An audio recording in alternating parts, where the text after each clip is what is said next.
आदरणीय श्रोता तथा दर्शक महानुभाव नमस्कार। म सुजन ढकाल नयाँ भिडियोमा यहाँहरूलाई धेरै धेरै स्वागत छ। आज म राजेन्द्र सुवेदीद्वारा सम्पादित कृतिहरूको बारेमा यहाँहरूलाई जानकारी दिन आएको छु। कृपया भिडियोलाई अन्त्यसम्म हेरिदिनुहोला। उहाँका सम्पादित कृतिहरूको सूची यस प्रकार छन्।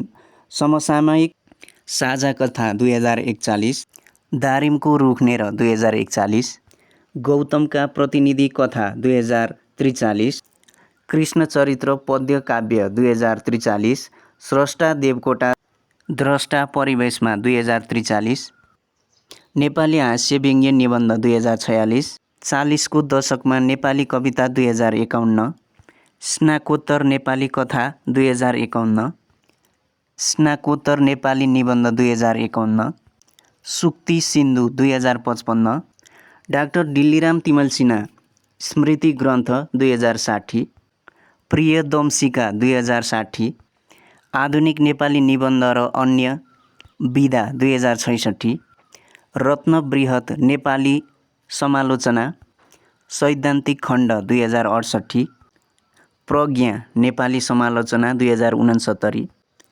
डाक्टर वासुदेव त्रिपाठी स्रष्टा एक द्रष्टा अनेक 2070, जुगल सैद्धान्तिक नेपाली समालोचना 2070, समालोचनाका आँखामा हरिहर खनाल 2070, समालोचना वृत्तमा खेमनाथ दाहाल 2072, सङ्गीत चन्द्रोदय 2072, उषा चरित्र र मनोदेग प्रवाह मोतीराम भट्टका 2 खण्डकाव्य 2072, बुद्धिप्रसाद घिमिरे स्मृति ग्रन्थ 2072, स्रष्टा होम द्रष्टा अनेक 2072, भतृहरि निर्वेद नाटध्य कृति 2073।